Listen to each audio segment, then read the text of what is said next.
Welcome to the RotoWire Fantasy Football Live Show. Always 5 days a week, 11 a.m. Eastern Time. Of course, if you missed the show, you can always catch the replay on RotoWire YouTube. And now during the preseason, we're taking Thursdays and Fridays off. Labor Day's coming up. I don't think we're doing the show Labor Day. May not even do one on that Tuesday. I'll keep you posted there. But we will do a marathon, a mini marathon, next week, Wednesday, the day before the opening season. I'm going to have guests from the industry. We're going to go about 5 hours. We'll give you pin times as to when people are around, but we're going to have a heavy hitting list of some industry analysts right before the season starts. Hey, if you have Sirius XM, make sure you're tuning into the Fantasy Sports Channel 87 tonight, Wednesday, tomorrow, Thursday, 8 to 10 p.m. Eastern. Tonight, I'll be on with Nick Whalen. Tomorrow, I'll be on with Joe Bartle. It's going to be a fun couple shows.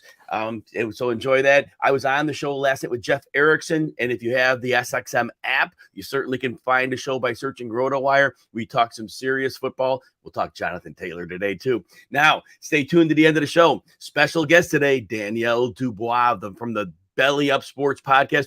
She was at Atlanta Falcons camp, and she is going to give us some intel. It's going to really help us identify trends on the Falcons. All right. Of course, we start with Jonathan Taylor in Indianapolis Colts news. I guess that the wrong person to play hardball with is Jim Irsay. And this apparently, morning, Randy, apparently a deal was not close. The Colts wanted a first-round pick. Sounds like a couple teams were willing to pay Taylor. Didn't happen. So as you likely heard, but we'll go over this, he gets placed, Jonathan Taylor does, on the PUP list. Now, obviously, that means he misses the first 4 games of the year, can't practice or play till week 5. That tag stays with him, even if the Colts still make a trade. So let's say he goes to Miami, can't see the field till week 5. Now, on the Sirius XM show on Tuesday night, Jeff Erickson and I were talking to George Bremer, beat writer for the Colts. And what he very astutely pointed out was Jonathan Taylor has not done anything football related since December. So George Bremer felt that Jonathan Taylor is going to struggle to be ready. If he is on the field for week 5, he may need an acclimation period of multiple weeks. So this is a real problem. Morning, Charlene. And so with Jonathan Taylor, look, first of all, understand what we just said. He may not be from a conditioning standpoint ready. The second thing is, okay, it's a 4-game period out, but will it become 8, 12, the entire season? If Jim Irsay is going to continue to play hardball, he's not giving Taylor the money. Taylor, I shouldn't say the money, the long-term money. Okay, he's getting paid on the PUP list, so that understand that. But here's the thing. Irsay will franchise him at the end of the season, and Taylor's going to be stuck again. So this is a problem. Right now, I don't think I could draft Jonathan Taylor. Let's say he goes to the 10th round. It's not going to happen. Somebody in a high-stakes league took him in the 5th or 6th round last night. If he goes to the 10th round and I got my starting positions covered and I need to just say, you know what, it's a pick. I'm not going to get the world beater anyway. Maybe at that point. But right now, this is not a good vibe. This has catastrophe written all over it. Now, what does that leave with the Indianapolis backfield?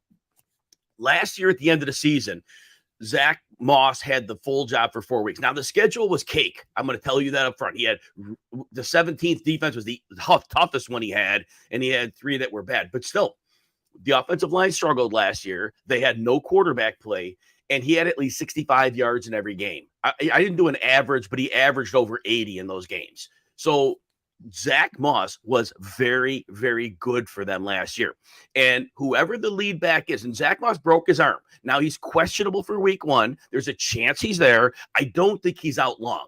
I think Zach Moss with Anthony Richardson, you hear me all the time, the hyper-mobile quarterback freezing linebackers. Zach Moss is in a good spot. I do believe that the interior line, Quentin Nelson and Ryan Kelly, I believe last year was a blip for them. I believe they're back to normal this year. I think that if Zach Moss gets 15 carries in that backfield, he, with Richardson, is going to be very, very productive. And Now, I do think Deion Jackson has a bit of a role. He was only 3.5 yards per carry, and the same offense where Zach Moss was 4.8. And Evan Hull, the rookie, definitely somebody's going to be involved. I don't think Zach Moss will be heavily involved on passing downs. I think that's going to be shook out between Deion Jackson and Evan Hull. And I think there will be other running back carries we have, because I think this rushing attack, we could be looking, even if they're trailing, they could be running the ball 500 times this year, just because they can't really trust their passing attack. Charlene points out very well the Colts signed a kicker at $22.5 million. I didn't even know that. They paid Matt Gate $22.5 million for 4 years. Well, no wonder Jonathan Taylor's pissed. He should be. Oh my gosh, that's fabulous. All right. So anyway, that's the point when I want to make the Indy backfield. I think there's some value there. I think Zach Moss is the player who's getting overlooked because of a broken arm. Again, I think he's maybe ready week 1, if not week 2, but I think you definitely take a late shot on Zach Moss because he could be a steal in drafts. All right, the Jerry Jeudy injury, quick update here. Good morning, Albert. So with Jerry Jeudy, look, he has a multi-week hamstring injury. The good thing is he has a couple weeks of preseason overall to get through some of that.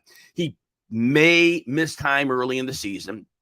He's falling outside the top 70 picks now. So the market has made an adjustment on him. Because he's had some time to recover, he might miss a couple weeks. All right. Then that's going to be fine. And I still think now that he's falling, Jerry Jeudy is a value. Now, you have to rationalize the end of last season. He went on a 4-game bender. Now, he only, through week 13, he only surpassed, I believe, 65 yards twice. Down the stretch, you played the Rams, who already checked out for the year, and they were done. They've had that game against the Chiefs, where the Chiefs, I'm making the score up. I think it was 24-7 in the second quarter. It was a blowout, and then the Chiefs stopped playing, and then the whole Denver passing attack went nuts the rest of the way. And then there was that Week 18 game against the Chargers, where they had nothing to play for, but they put starters on the field, and they just were zombies the whole game. Now, was Jeudy a true breakout in those 4 weeks? Maybe. He's a really talented player. Or was it the perfect storm? Those 3 games were just right there, and he was in the right place at the right time. You've got to make a determination of what you believe. If you believe he broke out in those 4 weeks, as Nathaniel Hackett was gone at the very end, some people cite that. So if you believe he's the guy, take the discount. Because if you're getting Jeudy in the 7th round right now, you know what? There's no bye weeks the first 3 weeks. So if you miss some weeks, you've got people on your bench who can play. And then if you believe in Jeudy, then you draft him. If you think those last 4 weeks were an anomaly because they were situationally based, then you're already fading him anyway. All right. And then real quick, Jaxon Smith-Njigba, he did not get put on short-term injured reserve. So the team likely expects him back, I would say, week 3 or sooner. So that's a positive for him. So draft him as you would with a little discount. Don't overreach around, because those missed games equal something, and you should be able to get him at value. You should not have to reach up for him. And then finally, Kyler Murray, he will begin the season on the PUP list, so we will not see him at least until week 5, and it could be later than that. Don't know how the team wants to handle the Kyler Murray situation. Hey, if you've been liking the show, please consider hitting that like and subscribe button on YouTube. If you're watching on RotoWire YouTube, I always appreciate everybody. And Randy points out, yep, with no Jonathan Taylor, they're going to need that money they paid Matt Gay, because he's going to be kicking probably quite. I think they need the punter more, Randy. The punter maybe more than the kicker, right? All right, 9th round players we're targeting today. We're talking about all the players who typically go in the 9th round of fantasy drafts. We'll kind of give you the good, the bad, and the ugly on each. Elijah Moore. Look, he's a player I am fairly heavily invested in. Now, remember, he was the 34th overall pick in the 2021 draft. He has 4.35 speed, 90th percentile agility. He is an athletic marvel. And here's what I want you to know. In his rookie season, somewhat of a slowish start. And remember, he got injured and he missed maybe the last 5 games. But in his last 6 games, he broke out. He averaged 5 catches and 76 yards. And in his last 6 games, he hit the end zone 5 times. He was a player that was looking like a superstar. And whatever the heck the Jets did last season to get ready, I have no idea. Now, I know they drafted Garrett Wilson, and Garrett Wilson is a Superman. And so it may have just been, all right, well, this is Wilson's offense. I don't know why you forget about Elijah Moore. Quarterback play was awful. We knew that. And Garrett Wilson was able to survive it, 147 targets. But Elijah Moore never had a chance. He was a disgruntled employee by week 5. He was hoping to get on the trade deadline. He didn't. Cleveland was so excited to get him.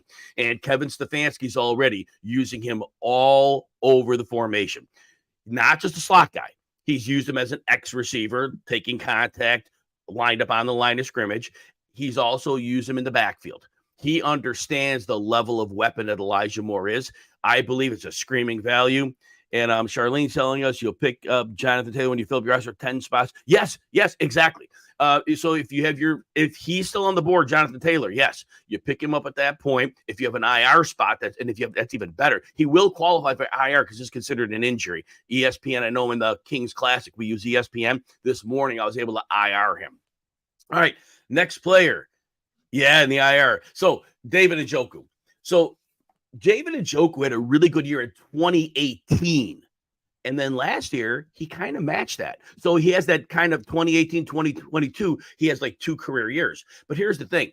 So last year, he goes for 628 yards and 4 scores, 80 targets. Now, remember, he missed 3 games last year. And those pretty much matched his 2018 numbers. So really, this was a bigger breakout. It's just that he missed some time. He was 70th percentile yards after the catch. We never questioned the athleticism of David Njoku. And that yards after the catch, it showed us that's the guy he could be. Now, the offense was really slanted to the run in prior years. So Njoku was kind of in an island where he never really was going to be utilized well. Last year, they started to figure things out a little bit more, which was good. And last year, he really settled in like in week 3. He went on this stretch of 5 games before getting hurt where he was between 58 and 89 yards. And if you're going to tell me my tight end's going to get me, 60 to 90 yards, that's huge. And then he missed 3 of the next 5 games, struggled with injuries. And then we get Deshaun Watson. Now, the best game Njoku had with Watson was only 59 yards. He scored in that game, but it was a problem. But I think you hear me talk about Watson all the time. I believe it was the speed of the game. I believe that comes back. We have weird reports on and off in camp, but Watson said he wasn't thinking this year. And that's exactly what a quarterback has to. That tells you have the speed of the game back. I think he's going to be fine. I think if you punted on tight end through those first 8 or so, I think David Njoku is a very reasonable pick if you missed out on those top 6 or 7 tight ends. A.J. Dillon is next. Now, I do want you to understand that A.J. Dillon now in his 3 years, he came out gangbusters his first year, 5.3 yards per carry, right? And then in 2021, 4.3, okay, and yard hit, still good. Last year, a little bit more of a ding, 4.1. That offensive line's been good in Green Bay. Now, last year, he puts up just 976 combined yards. Now, remember, the prior year, he was over 1,100 yards. So, again, he's just been trending downwards. Now, he did get a career high 7 touchdowns last year. So, there's that, right? Now, here's what I didn't like. 17th percentile, A.J. Dillon, broken tackle rate. Now, it was good after the contact. He did get 67 percentile, so there's that. But he had been getting receiving usage, right? 39th percentile after the catch. So, he's not really a big positive in that area. Now, last year, Aaron Jones, early in the year, completely separated himself as the number 1 running back, and Dillon was the number 2. If you'll remember in the latter part of the season, though, Jones was dealing with, I can't remember if it was an ankle or a foot. He was dealing with some type of an ankle foot injury. And at that point, at the end of the season, when you saw the workload, it was closer to equal. That was because of the injury. Aaron Jones has really separated right now. So when you're drafting, don't think back 2 years when it was a 1 and 1A. This, to my mind, is a clear 1 and 2, especially with no Aaron Rodgers. Aaron Jones, you can argue Christian Watson fine all day if you want. Aaron Jones is the best player on that offense, and they need to make him a focal point. And I do believe they're going to do that this year. Now, so A.J. Dillon only had 2 games with more than 65 rushing yards. He had a 73 against the Pats. And, of course, everybody blows up against the Bears. He had 93 and a touchdown. So, look, where his ADP is, I get it, but I think Aaron Jones is the guy. And the trending down for 3, since year 1 for Dillon, I'm laying off of him right there. We got a quick comment. See if I can take this from Edwards in the house. Hi, Edward. Should you drop A-Chain for Bijan? You know what? A lot of people love A-Chain. I think he's going to be a situational player. I think he could have explosive games. I don't think you're going to be able to predict when those occur. Tyler Algier, in my mind, has flex value during the bye weeks. Remember, Falcons ran the ball 579 times last year, and that was with bad game script most weeks. I think there's going to be a lot of running in that offense. Even if Bijan gets 300 carries, there might be room for 200 for Tyler Algier. I think Tyler Algier has standalone floor value because they might be better this year, and game script might be better. That means you're going to run. They're not going to scale so far back, and I don't think they want to make Desmond Ridder, we're putting the team on your back. I think this is continue to be a run-based team. So as much as I like A-Chain for his dynamism, I think it's going to be real touch and go, hit or miss. Whereas Algier should have a floor for you, and there's enough work to go around in that backfield. Bijan's, that does no knock on Bijan, but when you have 579 carries, ain't nobody getting that kind of workload. So, it's a very good call there. All right.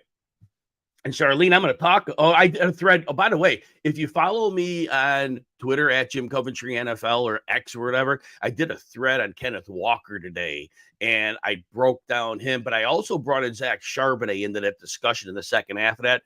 If you'd like to check that out, I think I brought up some points you might like to see. So again, it's a Twitter thread, and it's at Jim Coventry NFL. Please consider giving me a follow there. And if you like the show, please consider hitting the like and subscribe. I always appreciate you being here with me. Remember, there's a new way you can connect with the experts at RotoWire. We have the RotoWire Text Insider. You can get exclusive daily content. It'll help you with your draft, your roster decisions in season. You could text the team directly to get advice. To get there, go to joinsubtext.com/RotoWire. Again, joinsubtext.com/RotoWire. First 100 subscribers, you get my access to my 250 plus page of preseason player notes. All right. Dalton Kincaid is another 9th round player who's being selected. And so here's the thing. This year, fantasy managers are really, really high on rookie tight ends. The history of rookie tight ends is not good. Oh, yes. We saw a couple of years ago, Kyle Pitts got 1,000 yards. Kyle Pitts is Kyle Pitts, right? We rarely see rookie tight ends make an impact. Why? Well, here's the thing. When we get tight ends, they normally have to block and then transition into receivers. There's a lot of moving parts against NFL defenses, and the tight end learning curve is steep. It's about the learning curve. It's not about the talent. I heard, oh my gosh, maybe Nate Tice on The Athletic. He was saying that tight end is the most difficult position in the NFL to learn. I believe him. The responsibilities are so convoluted. And then you have audibles. It's just a lot on their plates. And so rookie tight ends, that's why they don't make a difference. He also pointed out astutely that Kyle Pitts, basically as a rookie, they just moved him outside. They didn't make him a tight end. They made him a receiver. And so he got those 1,000 yards. And so I think we're making a critical error with all of the tight ends this year. But can Dalton Kincaid be an exception?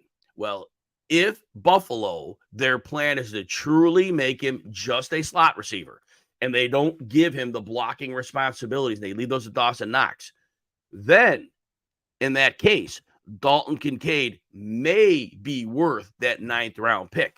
Because if you don't have to learn that learning curve as a blocker, that makes the difference. And when Kincaid came into the league, here's my scouting profile on him. So he gets nuances of the game of making adjustments in play. So one thing he does as a route runner, I see him stack and set up defenders. That is a skill not a lot have. And he does well if the throw is a little off. He makes adjustments mid-air to the ball.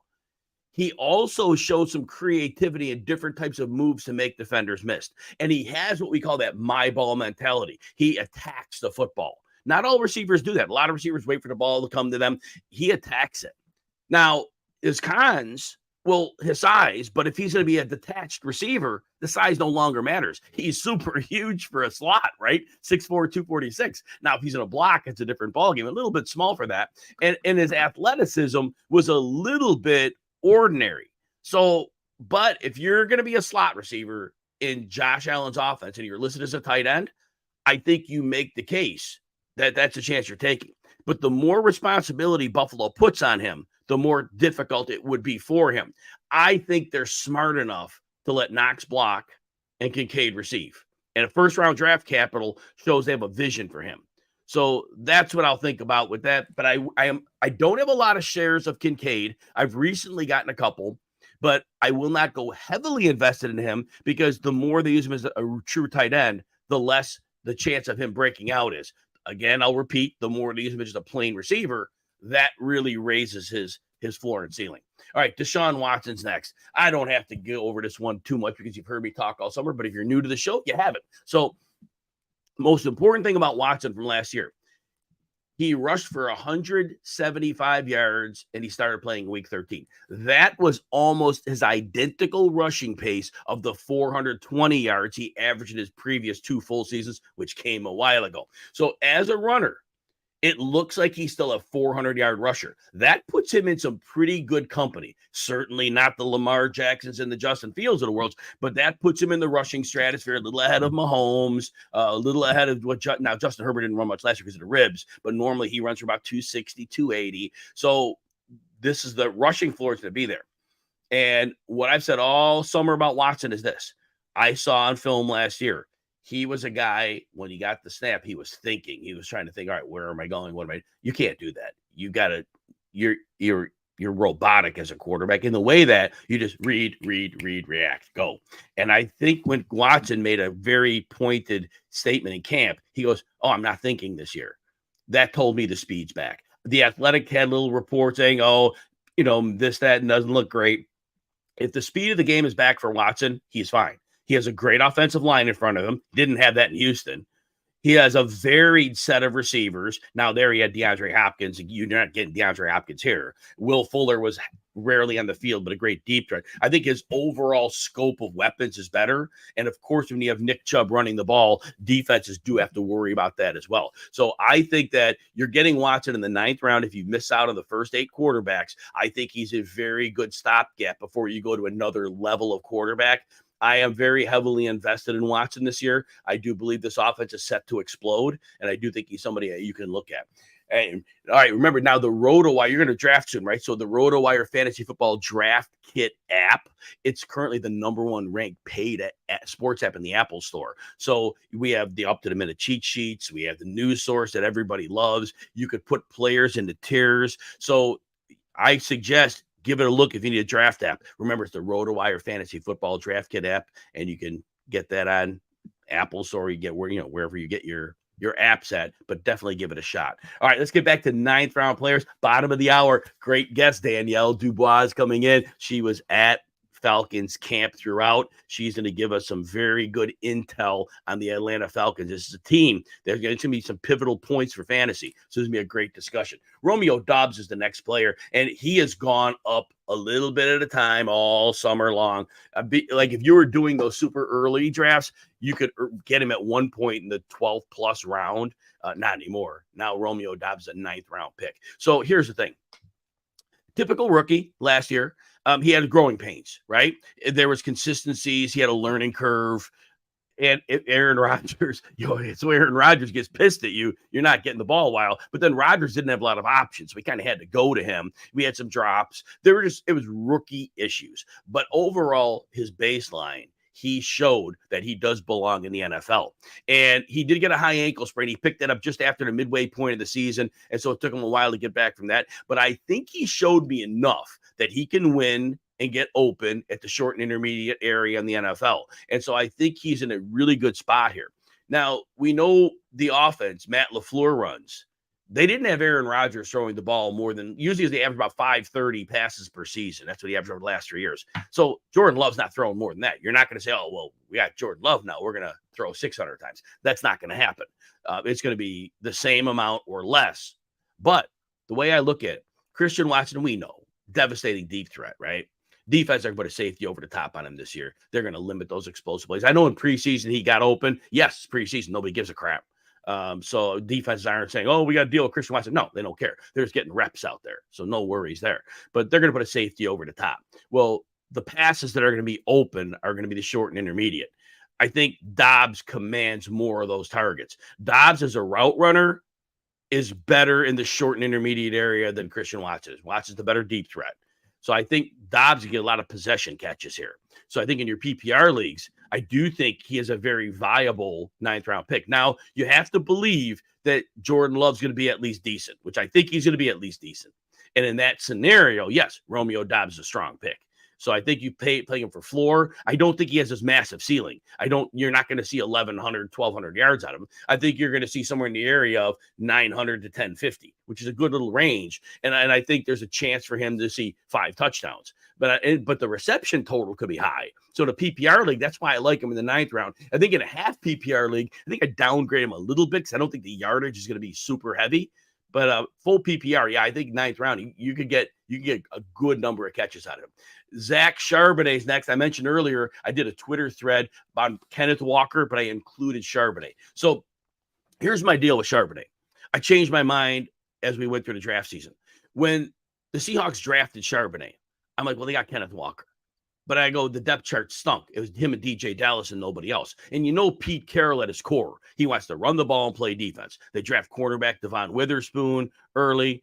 So that defense, Tariq Woolen's the other corner. They've made some upgrades. Uchenna Nwosu is becoming a pretty, a player on the rise for their pass rush, helping them a bit. So I think Carroll let them pass a bit last year. But anytime he's let a coordinator pass, that second year, he kind of dials him back.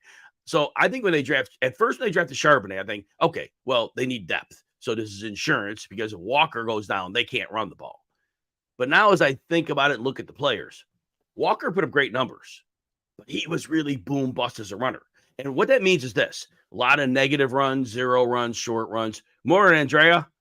And as we get that type of runner, here's the thing. Pete Carroll wants to sustain offense on the ground. He needs those 2, 3, and 4 yard carries. He doesn't want 0, 1, 18 because that 18 comes on the next drive because you probably just punted the ball. So the boom and bust runner, truly, and Walker's a special talent. He's very good, but he really is the guy who's your change of pace guy because you need a sustaining runner. You want to move those chains 4 or 5 times, get in field goal range, touchdown range. The boom bust runner doesn't quite allow you that. Zach Charbonnet does force missed tackles, breaks tackles, good size, 6'2", 214. I think when I look at these skill sets, Charbonnet is the sustaining runner. I think he gets you 15 to 18 carries a game. I think you're going to see Kenneth Walker as a change of pace, and which is a good thing because the boom bust runner, when the defense sees the change of pace, the defense doesn't quite know what to do with that. We see change of pace runners do really well. These are 2 very good running backs. But I think Charbonnet is a sustainer. And so Charbonnet in the 9th round, I think, is a better value than the earlier rounds you're getting Kenneth Walker. I think you take the cheaper piece. They're both going to be good. But I think Charbonnet has a more sustaining role. Whereas I think with Walker, you're going to have those boom and bust weeks the way he's a boom and bust runner. The weeks he hits a big run or 2, he's going to be fantasy money.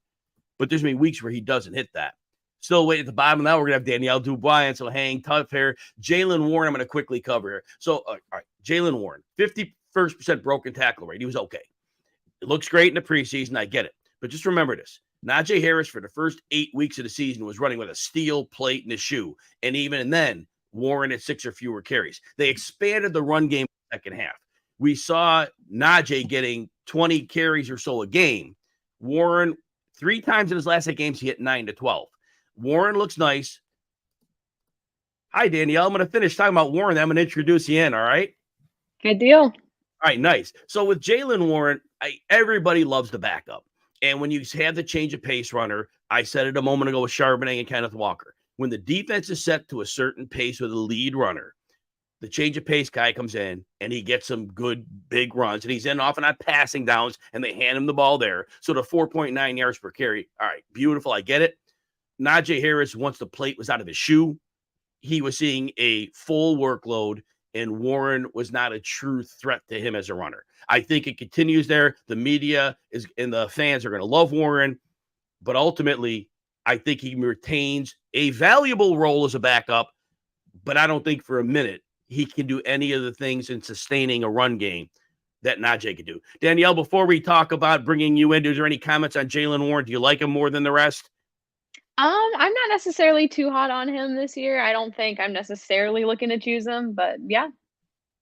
Yeah, I'm kind of the same way. So I think that, let other people buy the steam on him, the ninth round pick. If he falls a little more, fine. But at that point, not so much. So I'm going to formally bring in Danielle Dubois right now. You can find her on the Belly Up Sports podcast. I had the pleasure of being on that show about a month or so ago. That's where I met Danielle. She, right now, I believe 7 News Boston is where you're at currently, yes? I'm going there next. So I'm at Fox 5 Atlanta for the summer, and I'm just finishing up this week and then going up to Channel 7 up in Boston. Which means you're extremely talented, but you're on the move because everybody wants a piece of your services. So I love hearing that. And you can find Danielle on the X Twitter at Danielle Dubois. And Dubois is Dubois. Danielle, I will at the end have people hear you pitching your work, but any initial words to the audience to say hello? Not much. I'm just really excited to talk here about some fantasy football, some Falcons. I have so much to say. Oh, that's where we're going to start. So you were at Falcons camp. I saw your ex Twitter reports. Always enjoyed seeing those. So I think I want to let you just kind of take the floor, and then I can follow up the questions. And what was the biggest takeaway about the Falcons training camp for fantasy football that you kind of latched onto? For fantasy football, my immediate reaction is Bijan Robinson. He is the guy, and he just looks different than any other running back that we've seen. He is so much talent. And go back to April when it was the Falcons draft pick, we were kind of all like, really? Like, they're getting a running back? They already have Algier and they have Cordarrelle. Like, they don't need a running back.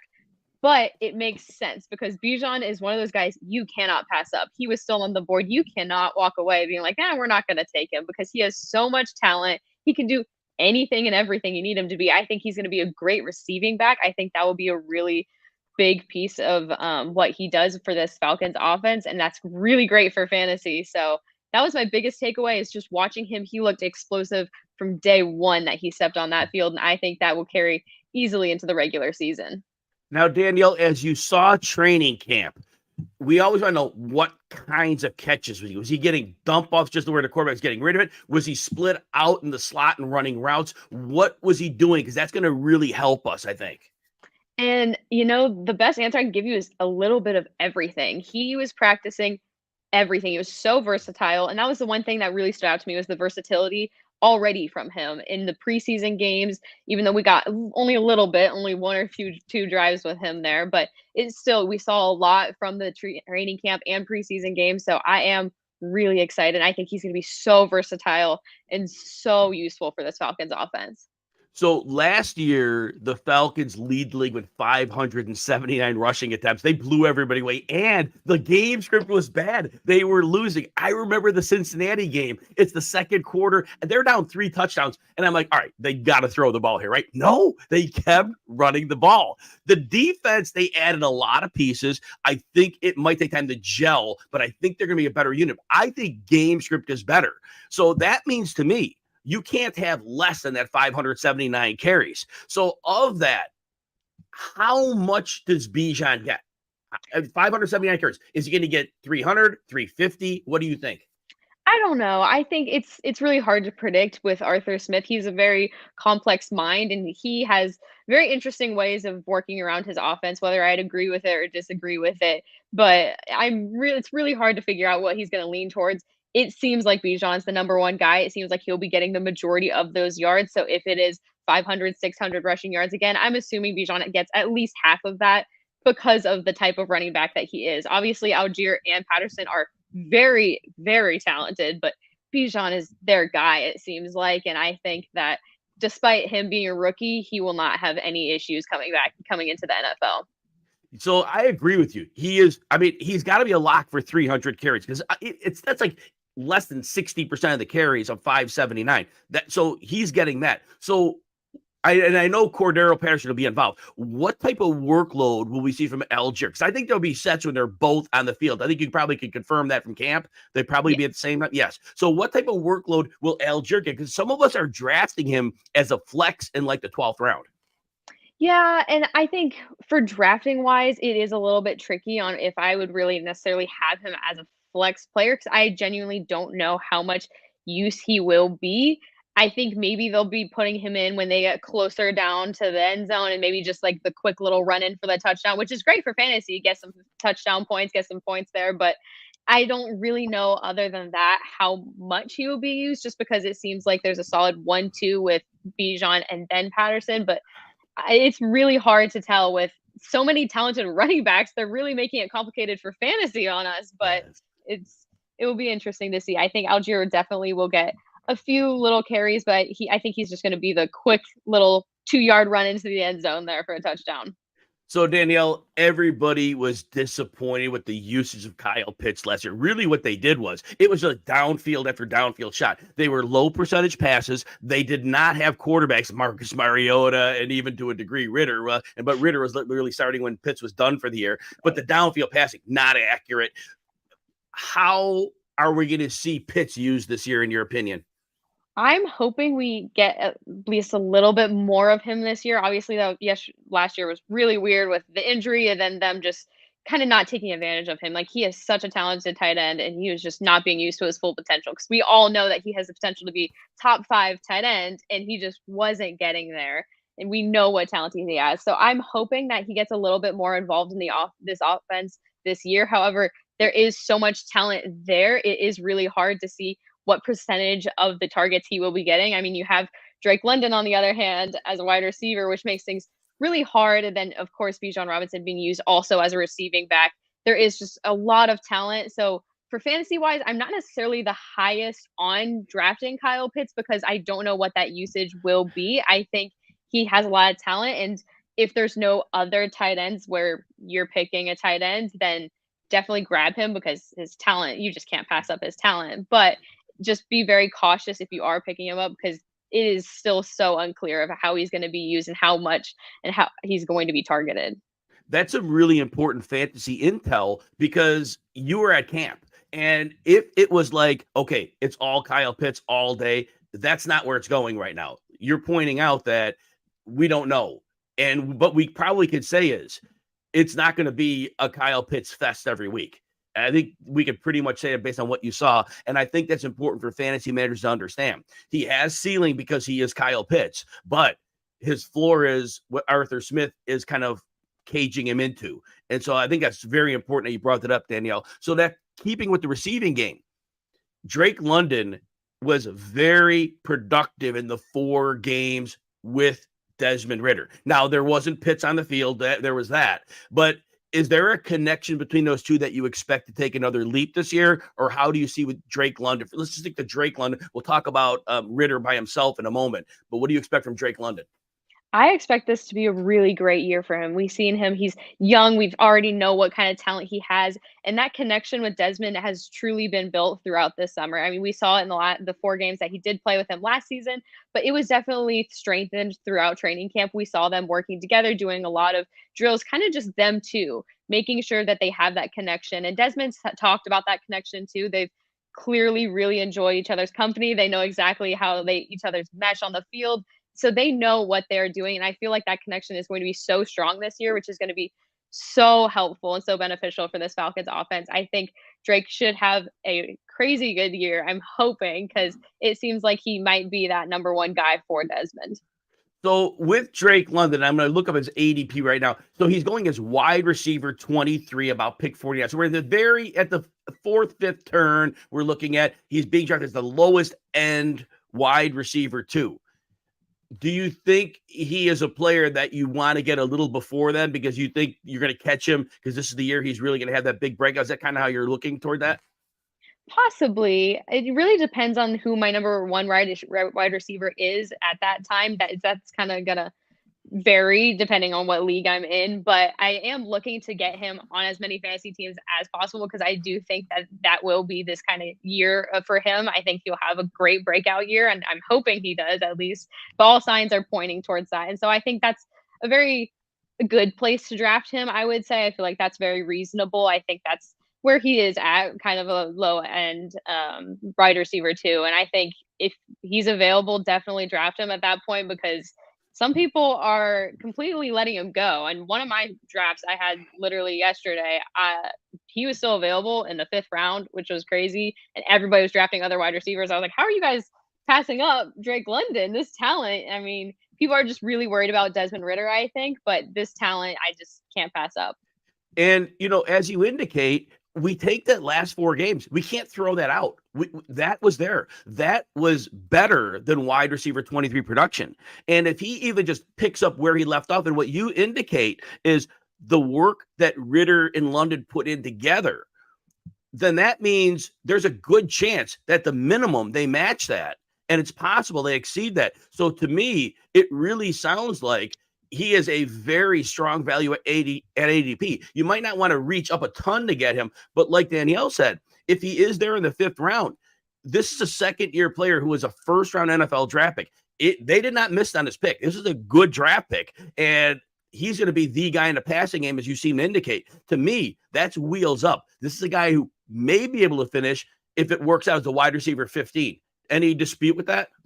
No, I think that's dead on. That's exactly where he's going. And yeah, I'm just really excited for this year. 'Cause everything's looking up for Drake London here.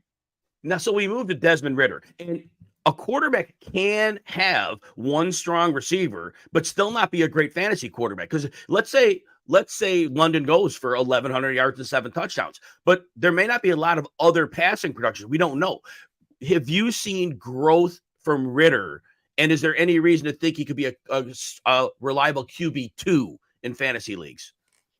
I've definitely seen growth from him. He has stepped up in that starting quarterback role, and he has been running with it all summer, and I applaud him there. There's been clear leadership. All the guys on offense talk about how much of a leader he is and how great he is with this team, which is great signs to hear before the regular season.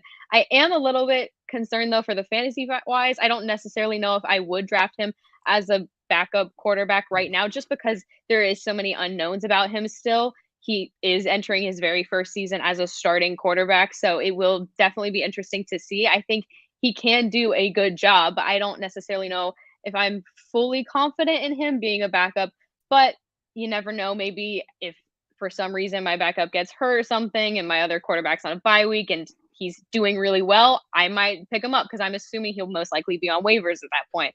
So you never know what will kind of happen throughout the season. I think right now I'm not necessarily looking to draft him as a backup quarterback, but definitely has that potential. And all he needs to be is good to all right for this Falcons team to succeed. You're so right, because that's what the team needs. And I think we established in our discussion that you could draft London, but that's not necessarily the endorsement that Desmond Ridder's a superstar. It doesn't have to work that way. You can have one clear alpha be successful. We saw DJ Moore for 3 years before last year go 1,150 yards, 3 straight years with no quarterback play. So there are plenty of case studies where this can work. Now, last thing with Ridder wasn't asked to run much last year, but he did have a profile where he could be a bit of a runner. We're not talking high-end runner, but maybe 200 yards, 250 yards. Camp, they might not have worked on much of that. But is there anything you saw where Ridder could run more? He looked very mobile during training camp, to say the least. They definitely did try to improve that a little bit. You can tell with some of the quarterback training that they were doing. It will be really interesting to see if that's improved or not, or how much of a runner he's going to be. I think this offensive line, though, is really good. So in all things considered, hopefully he won't be running too much or scrambling too much and have to worry about that. But it's always good to have in place just in case. So, Daniel, before I ask you a couple quick questions about your fantasy leagues and your draft strategies, is there anything else about the Falcons that we missed that you wanted to make sure you told everybody? I think this could be a sneaky good team. I think that they're being overlooked a little bit. This defense looks really good. They've worked on it a lot during this offseason and brought in some veterans to lead the team. It looks like they could be a really special team. So don't be too surprised if they start sneaking up into the playoffs. So we brought you here today for Atlanta Falcons training camp work, but I was on the Belly Up Sports podcast, and I know you are so good at fantasy football. So are there any, I'll make a generic question because I didn't tell you in advance to prepare for this. Are there any generic fantasy ones that you've picked up from your drafts that you would like to relay to fantasy players? Or if you decide to say, is there a player or two you're targeting? Any direction you go, I'm just kind of opening to you to talk about what you're seeing in fantasy right now that you want to give the audience. Yeah, this is a good question. There's so many to choose from, so I'm trying to figure out which way I want to take this. I think the very first person I want to mention is Justin Herbert. I feel like this is going to be a really good year for him. I think that if you're looking for a quarterback, I would not feel bad about drafting him as my QB1. I think he's going to have a really great year. He's always been a really good quarterback, but this new offensive coordinator with the Chargers, I think is going to extremely benefit him. And hopefully this is a really good year. I just think this is going to be a really good year for him. So I've been really high on him throughout the offseason. I've talked about it multiple times with Dan Mater on the podcast because we love him. Something about Herbert this year is really special to us, I think. And you can usually get him as the QB6 in most drafts off the board. So yeah, if you don't want to pay the high stock of the top three or your Allens, your Mahomes, and your Hurtses, you definitely weighing that next tier. And Danielle, I was making a case with somebody on a show yesterday that I think he's not Patrick Mahomes. So to get that out of the way, he could put up similar numbers to Mahomes because he already has 41 combined touchdowns and almost 5,000 yards on his resume 2 years ago. And he has weapons. He could approach Mahomes type numbers. Any thoughts on that? Oh, I completely agree. Obviously, nobody's going to be Patrick Mahomes, and Patrick Mahomes is the top right now, but I think he could easily sneak up there. You never know. This Chargers offense does look really talented. The new offensive coordinator just seems to be gelling with the team so far. Obviously, we haven't seen any regular season games yet to really back that up. But from what we've seen so far, it looks like it could be a really good year for the Chargers offense. And going back, are there any other things about fantasy drafts that you've noticed or you've attacked or you've approached or some players that you like? Anything else you want to talk about? Oh. I'll loop this back in with the Falcons here. Bijan Robinson is a first round pick, clearly.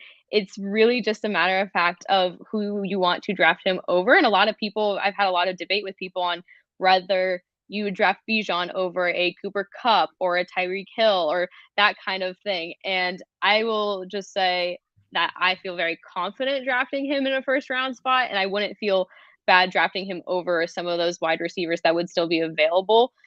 So that's my little piece of fantasy input, because I know there's been a lot of conversation with whether you'd want to take him over one of those wide receivers or something like that in the first round, but I'd feel completely confident doing that. Even though he's a rookie, I think it would be a valuable decision to do that, though. That is a big piece of intel, Danielle, because people are squeamish. There's a group of people squeamish about the rookies. Some are like, fine, but I think at least for what you've seen, what you know, I think that is a set of words that fantasy managers need to hear. Danielle, tell everybody where they can find your work, how they can keep up with you so that they know about Danielle Dubois. Yeah, you guys can follow me on Twitter, like you said, at Danielle Dubois, just like that in the username. You can keep up with most of my stuff there. We have MD's Fantasy Football Show that's coming on tonight at 9:30 Eastern Standard Time, so you can check me out there. I'll be there tonight with Dan and some of our co-hosts. And yeah, then I'll start switching my content to a little bit more New England and Boston-based stuff within the next few weeks, so you can be on top of everything New England Patriots and everything with that whole situation coming up. Now, why couldn't they have gotten you there when Tom Brady was down? I know you were probably about 10 years old when that happened, but wish. Oh my gosh. Just a few years short there. Now I'm covering a singular quarterback in New England. Yes. And a very different quarterback. Now, Danielle, one thing, when I do post the show up and I tweet it out, put in the link to get to the podcast if there's one where people can find your podcast tonight. So if you retweet it out, put it there so people can find your show and get to you guys easily. You guys have a really good podcast going, so I want people to know that. Anyway, I will. Yes, I'd like to thank you for coming on, Danielle. Everybody in the audience, thanks for hanging out with us today. Remember to join us Saturday, 11 a.m. Eastern, where you're watching now. My guest is another great fantasy analyst and friend, Tracy Gilroy Martin. Have a great day, everyone.